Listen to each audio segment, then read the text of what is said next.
prazer poder estar aqui. Meu nome é Luiz Mandarino e é muito bom poder estar falando aqui para o time e para a galera que está assistindo aqui do Reação, da PUC Campinas, para um tema que, para mim, fala muito, né, da minha carreira e dos meus mais de 25 anos aí do setor industrial, que é o desenvolvimento de soluções químicas, né, como inovar na indústria, né? Então, vou trazer aqui alguns componentes, né, de como a gente inova, como é que a gente pode olhar, quais são essas transformações que o mundo está passando e como ela tem afetado e impactado a indústria, né? Então, esse eu acho que é um ponto bem legal aí para a gente poder ver e comentar. Quando a gente fala aqui, antes até um pouquinho, né, falar quem é o Luiz Mandarino aí na fila do pão, tem um QR Code aqui que vocês podem acionar, né, para se conectar comigo no LinkedIn, fique super à vontade para a gente poder continuar a conversa aí mais à frente. E aí eu falo muito que a gente tem vários chapéus, né, como a gente fala, né? Então eu tive a oportunidade, né, de trabalhar mais de 25 anos numa empresa de energia e fiz uma transição de carreira uns 2 anos atrás, mais ou menos, 2 anos e meio atrás, abri a Open Source, que é uma consultoria de inovação e empreendedorismo, e tive um convite, né, para liderar e implementar uma iniciativa de inovação aberta, né, setorial, um hub de energia de atuação nacional, né, mas localizado inicialmente aqui onde eu estou, aqui no Rio de Janeiro. E é muito bacana, né, a gente poder ver como essa iniciativa ganhou corpo, cresceu e hoje em dia tem uma gama bastante significativa, mais de 80 startups conectadas da área de energia nessa iniciativa. E isso gerou muitas possibilidades, né, de eu estar inserido num projeto que a gente chama do MIT RIP, que é um projeto de aceleração regional do MIT e que traz, né, um componente muito bacana da gente pensar em desenvolver o Vale do Silício da energia e da sustentabilidade, né? Então, esse é um item aí muito bacana e fala muito com o meu propósito de trazer inovação e a conexão para onde eu puder levar, né? E, além disso, também eu lido com startups, então tenho a oportunidade de investir em startups também, por isso que tem esse anjinho ali, aquele querubim ali posicionado e algumas iniciativas que eu acho são extremamente complementares, como a jornada colaborativa e também atuar, né, na ABNEM, na Associação Brasileira de Mentores de Negócios, dá para a gente também uma visão muito importante de como ajudar a catalisar negócios inovadores. Eu vou começar aqui a conversa nossa para falar sobre um tema bastante interessante, né, que são as mudanças que o mundo está passando, e elas têm impactado diversos setores, não só o setor de serviços, mas também o setor industrial. E aí a gente fala que a gente hoje vive numa muvuca, né? Literalmente, o mundo VUCA, que é aquele mundo volátil, incerto, complexo e ambíguo, que muitas vezes a gente tem dificuldade de enxergar ou de saber, né, o que vai acontecer na próxima esquina, né, ou nos próximos capítulos, né? E isso é muito notório quando a gente fala e olha datas, né, representativas, né? Eu tenho certeza que todo mundo lembra de uma data extremamente emblemática, que é o 11 de setembro, quando teve o ataque às Torres Gêmeas, mas existem 2 datas atualmente, né, que são muito emblemáticas também, que a gente vai lembrar um pouco mais à frente da história, né? A primeira delas é o 31 de dezembro de 2019, não sei se todos vão lembrar o que estavam fazendo nesse dia, eu me lembro claramente, né? E é interessante, porque esse dia foi o primeiro dia, né, onde se descobriu o primeiro caso em Wuhan da Covid-19. A gente achava que era algo muito simples, né, levar 3 meses, a gente praticamente passou aí quase 2 anos e meio, né, para que a gente pudesse superar e pelo menos, né, ter uma visão, né, de superação da pandemia. Por outro lado, de forma bastante recente, no dia 24 de fevereiro desse ano, né, de 2022, a gente teve outro fato que pode ser realmente e trazer grandes consequências para a humanidade, que ninguém imaginar, né, que ia acontecer, que obviamente, né, todos sabem aí que é a guerra da Ucrânia, né? Então a gente tem visto aí o êxodo, né, de mais de 6 milhões de pessoas, né, vão impactar o mundo nesse sentido. A gente está vendo aí grandes movimentações e questões, né, ligadas à geopolítica, principalmente ligadas à geopolítica das energias, né, algo bastante importante, né, e tem muito a ver com o desenvolvimento da inovação e da inovação industrial. Então, esse é um ponto aí bastante importante da gente poder pensar e refletir do que vai derivar, né, dessa questão da guerra da Ucrânia e a única certeza que a gente tem é que esse mundo está cada vez mais ágil, né, mais veloz. E a gente fala ali que o mundo VUCA, né, que foi um termo cunhado na década de 80, pós-Guerra Fria, basicamente deu origem ao que a gente chama do mundo BUNNY, que é esse mundo pós aí 2020, que pós-pandemia, que esse mundo frágil, ansioso, não linear, incompreensível, né? Então, muitas vezes a gente não consegue realmente, né, cada vez mais ter uma clareza, né, de como as coisas vão acontecer, né, nos próximos capítulos, né? E aí isso, por outro lado, né, traz para a gente uma outra reflexão, que hoje a gente vive um mundo que nunca antes na história teve, né? Um mundo com esses 4 grandes componentes, né? A gente fala que hoje a gente vive uma era da abundância, né? E essa era da abundância, ela tem muito a ver com a disponibilidade de capital, de conhecimento, de habilidades e tecnologia. Hoje a gente consegue acessar muito conhecimento a partir da tecnologia na palma da nossa mão, né, com o smartphone. A gente consegue reunir grandes habilidades de grandes pessoas ao redor do mundo. Hoje em dia o mundo não tem mais barreiras, né? Pós-Covid, então, claramente isso ficou notório, a perspectiva do mundo virtual. Agora com o metaverso, então, nem se fala, né? O metaverso trazendo aí essa perspectiva da gente acabar com as barreiras, né, também do mundo real e, obviamente, o acesso a capital. Então, isso demonstra, né, que grandes mudanças, né, se avizinham e já vêm acontecendo, né? E essas mudanças, de alguma forma, trazem consequências inesperadas e novos modelos de negócio. A gente está falando ali né, de você ter acesso a muito ágil, muito barato, grande poder computacional, consequentemente, diversas tecnologias habilitadoras que a gente chama, como redes de sensores, né, por exemplo, a IoT, robótica, manufatura aditiva, né, que são as impressoras 3D, realidade virtual e aumentada, agora com o metaverso, como eu comentei, inteligência artificial, né, trazendo sempre aí algoritmos e novas perspectivas de ação, e, obviamente, a tecnologia de blockchain, que é uma tecnologia que vai trazer grandes revoluções, né, aí numa nova, né, era aí da internet, né?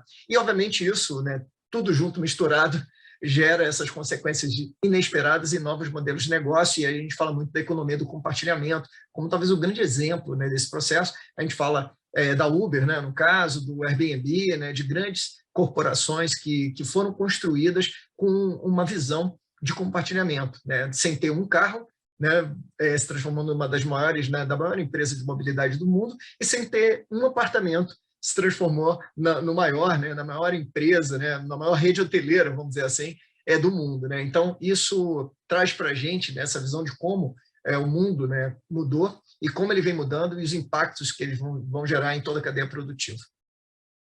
Quando a gente fala, né, de ações aí e o que a gente sente, né, na prática é uma aceleração do mundo. E essa aceleração dá para ver claramente aí ao longo dos anos, né? A gente viu que o telefone ele levou mais de 75 anos para conseguir ter uma base de 50 milhões de usuários, e a gente está falando ali do smartphone ter levado um ano, e o Angry Birds, né, aquele joguinho aí dos passarinhos, basicamente 35 dias, né? Então, isso mostra, né, o quão veloz, né, está esse processo, principalmente com o desenvolvimento da digitalização e das plataformas digitais, né?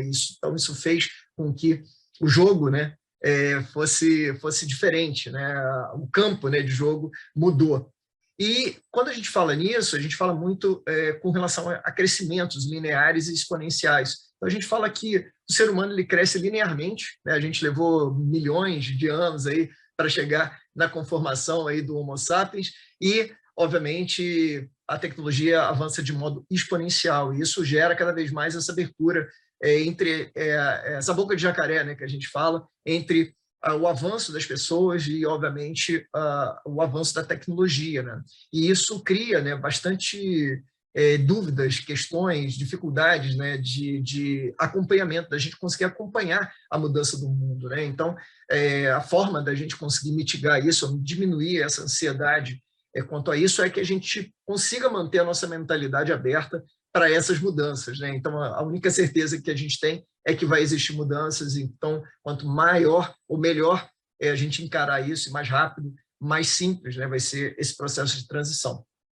E a gente falou atualmente, né, que a grande mudança, né, do mundo atual, ela não é em um processo produtivo, ela não é somente no modelo de negócio, e sim nessa visão do empreendedorismo, né? O empreendedorismo vem tomando conta do mundo e eu faço exatamente essa pergunta, né? Se você se considera, né, quem está me ouvindo e assistindo, considera que é um inovador. E aí eu falo muito, né, com relação à questão de ser empreendedor. É aquele indivíduo que tem essa capacidade de conseguir idealizar projetos, negócios, atividades, que consegue empreender, né, normalmente decide fazer algo difícil e trabalhoso, e que tem capacidade de empreender, de fazer algo difícil. Então, a gente vê que no dicionário, né, empreender, ela se correlaciona a trabalhar, né, de forma incessante e construir algo que não é simples, né? Então, algo complexo. Então, normalmente, essa questão aí vai seguir aí a jornada empreendedora de forma efetiva, né? O Jeff Timmons, ele fala que o empreendedorismo é uma revolução silenciosa que vai ser para o século XXI mais do que foi a Revolução Industrial para o século XX, né? Então, é quase assim a grande saída, né? Quando a gente fala desse novo século aí que a gente está vivendo, século XXI, é a forma da gente empreender em vários níveis, né? Empreender dentro das universidades, empreender nos ambientes, né, industriais, né, e nos ambientes também das empresas, né? Então, esse é um ponto bastante importante para a gente poder olhar. Essa jornada ela passa desde a autodescoberta, passando por você acreditar na sua ideia, você dar o primeiro passo para desenvolver, né, o processo de empreendedorismo, entender quem é o seu cliente, modelar o seu negócio, conseguir, né, fazer bem um pitch, que a gente fala, né, vender bem esse negócio e, obviamente, estruturar a sua gestão e formalizar o seu negócio, né? Então, essa jornada é uma jornada que vai ser cada vez mais necessária e se você está me ouvindo aqui e está na indústria e quer de alguma forma empreender, de alguma forma seguir esses passos, vai ajudar bastante a organizar a nossa cabeça. E a grande pergunta que né, e hoje para as empresas, é como é que você se mantém relevante no mercado, né? E aí isso passa muito pela inovação, né? E principalmente pela inovação aberta. Então, a inovação, eu tenho, né, você pode definir a inovação de várias formas, mas eu tenho uma forma, né, de definir a inovação que o Silvio Meira, né, um pensador muito importante aqui do Brasil, né, na área de transformação digital, foi quem pensou e desenvolveu o Porto Digital. Então, ele fala muito que a inovação é a criatividade emitindo notas fiscais. Né? Isso muito por quê? Porque a inovação tem um caráter prático, um caráter efetivo, né, de você colocar a sua solução e com interesse de que alguém venha comprar. Né? Então, não é só uma invenção, que você faz uma patente e deixa ela parada, e sim você conseguir transformar isso num negócio, né, num modelo de negócio que alguém veja valor e vai adquirir. Isso passa por uma mudança crítica, né, das empresas, né, mudando esse modelo do modelo de empresas tradicionais para o modelo para empresas modernas, né? E aí a gente vê que a empresa tradicional ela é muito aquela empresa que ainda pensa, né, que a senioridade é autoridade, que pensa que o sucesso é a questão da posição que você tem na empresa, que o talento e que existe um recurso, né, somente um recurso, né, mais como se fosse um prédio, né, uma cadeira, um carro, né, e não é, né? Então a gente vê que cada vez mais as empresas modernas, as empresas que têm evoluído dentro do mercado, são as que conseguem trabalhar muito bem, esse respeito aos funcionários, conseguem trabalhar muito claramente a disciplina para executar e focar no seu core business e também aplicar a inovação como essa questão e lidar com esse ambiente de incerteza, de extrema incerteza que a gente hoje está posicionado, né? A inovação aberta a trazer, né, elementos necessários para que a gente consiga gerar, né, e atuar nesse ambiente de incertezas. E aí a gente vê muito esse dilema do inovador, né? Várias empresas passaram por isso e sucumbiram. A gente pega a Kodak, que era líder na época, né, quando ela desenvolveu, e ela, por acaso, desenvolveu a própria máquina digital, né, a máquina fotográfica digital, e o próprio Blockbuster, né, que na época a Netflix estava começando, o Blockbuster já era um gigante, e não, de alguma forma, o dilema do inovador ficou muito claro, porque muitas vezes a empresa, quando está no modo de gestão e já está muito bem instituída e é líder naquele segmento, ela tem muita dificuldade de querer mudar o seu negócio, mudar o seu modelo de negócio, mudar a forma como ela faz aquele processo acontecer. E ela ignora, né, muitas vezes, os novos padrões, os nichos de mercado, muitas vezes, as novas tecnologias, né, ela não tem velocidade para conseguir viabilizar ou mudar esse processo das tecnologias. Então, muitas vezes as empresas fracassam muito por causa disso, né? Porque ela não consegue, muitas vezes, né, dentro do limite, matar o seu próprio negócio, né? Talvez, às vezes, a gente tem que matar o nosso negócio para construir um novo negócio e se manter relevante no mercado, né? Então, é muito nesse sentido.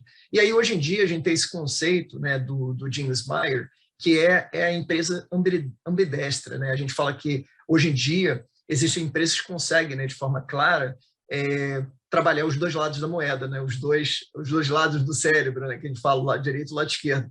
O lado direito, né, que é o lado de ser criativo e inovador, e o lado esquerdo, que é você ser eficiente, preciso, ter processos estruturados. Então, toda empresa precisa ter esses dois lados, né, sendo desenvolvidos da mesma forma, né? E aí esse conceito de empresa B10 traz muito isso, né? Cada vez mais a gente vai ter que olhar a eficiência, sim, olhar a precisão, né, de condução do negócio, mas também conseguir trazer a criatividade e a inovação. E aí a gente fala que não dá mais só para inovar fora da caixa, você tem que inovar dentro da caixa, tem que inovar dentro da empresa, dentro da sua linha industrial, dentro da sua universidade, para que você possa se manter relevante. E aí a gente fala muito de mudança de mentalidade, foi o que eu falei, já que a tecnologia avança exponencial e a gente avança linearmente, a forma, né, da gente poder acelerar esse processo, né, mental e da nossa, né, mudança, né, de posicionamento, né, e conseguir ter uma visão exponencial das coisas é a mentalidade, né, conseguir de alguma forma evoluir na nossa mentalidade, trazendo ali a questão que a Carol Dweck, né, que é essa pesquisadora de Stanford, trouxe e avaliou como mentalidade fixa e mentalidade de crescimento. Então, cada vez mais a gente tem que exercitar a mentalidade de crescimento, né? Conseguir trazer os desafios, abraçar esses desafios, persistir na dificuldade, conseguir ver o esforço como um caminho da excelência para que você possa chegar aonde você achava que não ia conseguir, né? Aprender com as críticas, né? E, obviamente, tirar as lições, né, do sucesso dos outros, né? Quando a gente consegue, de alguma forma, colocar esses 5 pontos aí no dia a dia, a gente consegue evoluir bem a nossa mentalidade.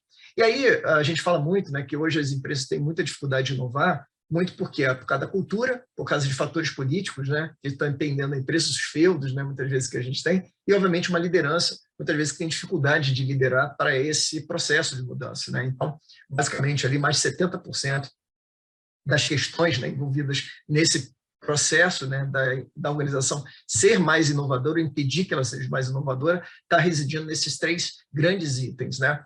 E a cultura, ela tem muito a ver com o que a gente chama do sistema imunológico, que é um sistema natural de defesa das corporações e que a gente tem que tentar, de alguma forma, mitigar e trazer a inovação para o centro da estratégia. Consequentemente, você mitiga e minimiza o impacto da cultura nesse processo, né? E aí a gente fala, poxa, por que é tão difícil a gente inovar, né? Inovar aí em serviços, na indústria, tudo isso? Porque os padrões são diferentes, né? E hoje em dia, um dos sinônimos importantes aí de inovação que a gente fala, né, que conseguem agir nesse ambiente de incerteza, são as startups, e que têm padrões diferentes das empresas. Então, se eu não consigo criar um processo de conexão, entender as diferenças, muitas vezes eu não vou conseguir lograr êxito no processo de evolução aí do caminho, quando a gente fala aí da inovação, né? E aí a gente fala do que é startup. Startup é esse grupo de pessoas que procuram um negócio, um modelo de negócio que é repetível e escalável, né, trabalhando em condições de extrema incerteza. Então, a incerteza gera a necessidade de você ter uma empresa de forma muito ágil, que ela possa mudar a todo momento, que ela possa trocar o seu modelo de negócio, que ela tenha flexibilidade para que isso ocorra, né? E aí a gente fala dessa evolução. Hoje em dia a gente está vivendo uma evolução, né, e uma inovação aberta 2.0, que a gente está lidando com ecossistemas de inovação, o corporate venture, né, estratégias conjuntas, né, que você possa juntar possibilidades das empresas, né, ver o melhor de cada empresa, e obviamente a inovação aberta como núcleo da estratégia, né, como eu comentei também, hoje atualmente é um grande caminho de evolução dentro do mercado, né? E como é que a gente pode inovar, né, no portfólio de produtos? Aí a gente fala muito isso, né? A gente tem hoje, né, a posição de horizontes de inovação. Então a gente trabalha tanto no core quanto em horizontes adjacentes, né, ao que a empresa atua e obviamente a gente fala ali de inovações disruptivas, né? Então um pouco mais fora, né? São locais onde a empresa não conhece tanto, né? E nesse ponto, né, é muito interessante, porque a gente tem isso aqui, a gente pode trazer isso para a visão de produtos, né? Quando a gente está desenvolvendo um produto, é um pouco isso, né? Então, se eu estou em um novo mercado ou em novos, né, mercados, né, novos para o mercado ou novos para a empresa, é muito essa questão, né? Então, quanto mais eu estou avançando para um novo mercado e também um mercado novo para a empresa, normalmente a gente tem novos produtos para o mundo, né? Aquele último quadrante ali em cima, que é basicamente 10% aí da ação. Quando a gente fala ali que eu estou no mesmo mercado, né, e na mesma visão que a empresa atua, basicamente eu estou trabalhando no caminho seguro, né, que é o core ali, que são as reduções de custo, né? Estou pensando em melhorias operacionais da própria empresa, né? E aí, obviamente, o intermediário desse processo quanto à visão, né, quanto a essa ação, tá? Então, é muito interessante também a gente pensar dentro disso, né, quando a gente está trabalhando essa questão. E aí a gente fala aqui dos estágios, né, de desenvolvimento de novos produtos. Então a gente fala que a gente começa, né, no processo de geração de ideias, isso para a indústria, né, funciona muito bem. A gente faz uma seleção de ideias, a gente define um teste, né, uma prova de conceito normalmente, né? Depois a gente define uma estratégia, né, de marketing, como é que eu vou colocar esse produto, os 4Ps aí, o preço, praça, promoção, né, e ponto, né, normalmente, né, praça, né, e ponto, produto, preço e promoção, né, então normalmente a gente trabalha com esses itens, né, dos 4Ps.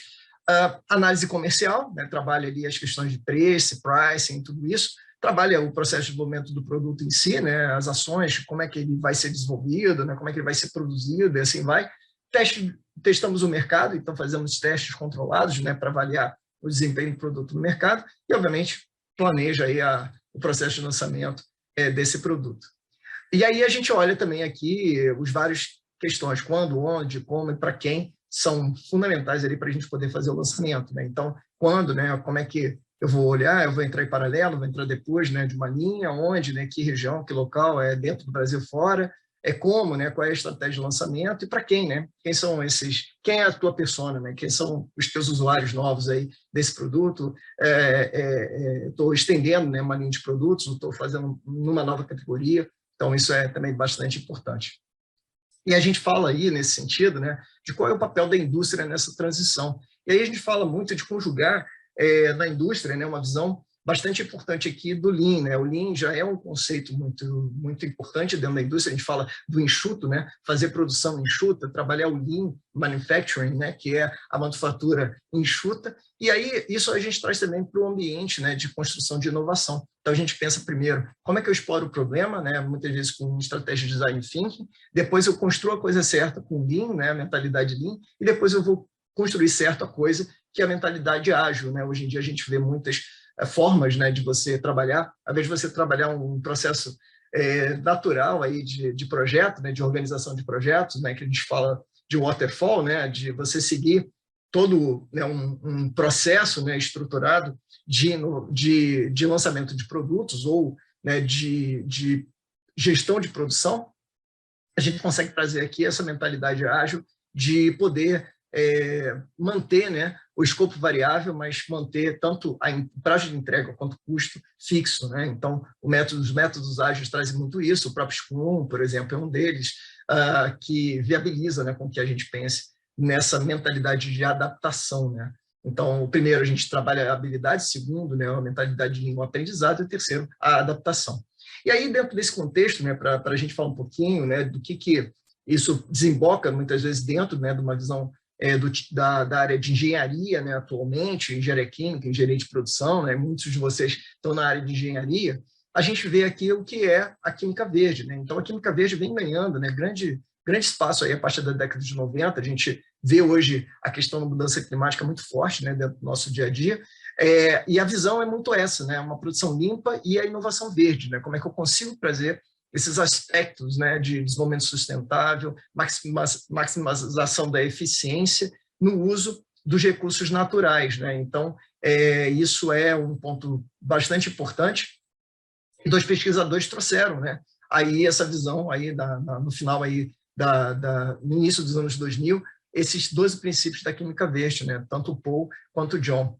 E isso, né, trouxe, né, de alguma forma uma revolução, né, para a gente repensar esse caminho, né, repensar essa forma de fazer esse processo na prática acontecer. Então, como é que eu consigo atuar de forma preventiva no processo, né, pensar primeiro estrategicamente os processos de produção antes de eu produzir, né, e ver como eu posso fazer com que aquele processo seja mais limpo, mais eficiente, menos custoso, né, e consiga de alguma forma prevenir, né, questões de monitoramento e gerar controles também incorporados, né? Então, isso é muito bacana, porque isso traz uma visão aqui já de incorporação, né, dos próprios ODS, né, dos Objetivos Sustentáveis, né, desenvolvimento sustentável, atuando ali em diversos itens, né, como mudanças climáticas, como energia limpa acessível, como, por exemplo, cidades inteligentes e N outros, né, itens que estão muitas vezes definidos ali nos ODS, né, 17 ODS, né, da ONU. E a potencialidade, né, quando a gente fala do Brasil, né, o Brasil ele é um país que tem uma grande um grande posicionamento, né, em relação a isso. Ele tem, né, uma liderança efetiva, né, no aproveitamento integral das biomassas. Então, a gente tem um país aí com muita biodiversidade, intensa radiação solar, muita água, né, disponível, né, diversidade de clima, pioneirismo na produção de biocombustível. Então, a gente tem diversos elementos, né, hoje no Brasil que podem viabilizar essa revolução verde, né, na prática, que o Brasil está passando, e a gente vê isso muito nas energias, né, o Brasil liderando e cada vez mais ampliando aí as questões de energia eólica, energia solar, né, e agora o hidrogênio, né, uma das grandes, aí, o hidrogênio verde, uma das grandes promessas potenciais aí, futuras de desenvolvimento da energia, como a biomassa também, o biogás, também como dois grandes, né, produtos aí, futuros aí de desenvolvimento. E, por fim, né, para a gente poder finalizar, a gente fala muito isso, né, tem espaço para o mar, né, navegar com transatlânticos e lanchas, né, se a gente pudesse fazer uma comparação, transatlânticos são as empresas e as lanchas são as startups. Então, é muito viável, né, você como empreendedor trabalhar, né, isso, né, ter mais velocidade, as lanchas têm muita velocidade para mudar a sua rota, né, conseguir ir em lugares que esse transatlântico não consegue, porque ele tem que ter um calado, né, muito grande ali do mar, né, de navegar. As lanchas conseguem ir bem mais no raso, sem encalhar, né, um pouco isso. Por outro lado, se tem um mar revolto, muitas vezes essas lanchinhas têm muita dificuldade, podem naufragar, e no caso, o transatlântico pode seguir viagem, né? Então, essa possibilidade dessa cooperação entre esses dois lados faz muito sentido e hoje, cada vez mais, as empresas e também universidades vêm observando, né, o quão é importante a gente conseguir se conectar com o ambiente empreendedor, né? Então, gerar novos empreendedores, trazer essa cultura empreendedora para o dia a dia, da sala de aula, né, principalmente, mas também de dentro das empresas, né?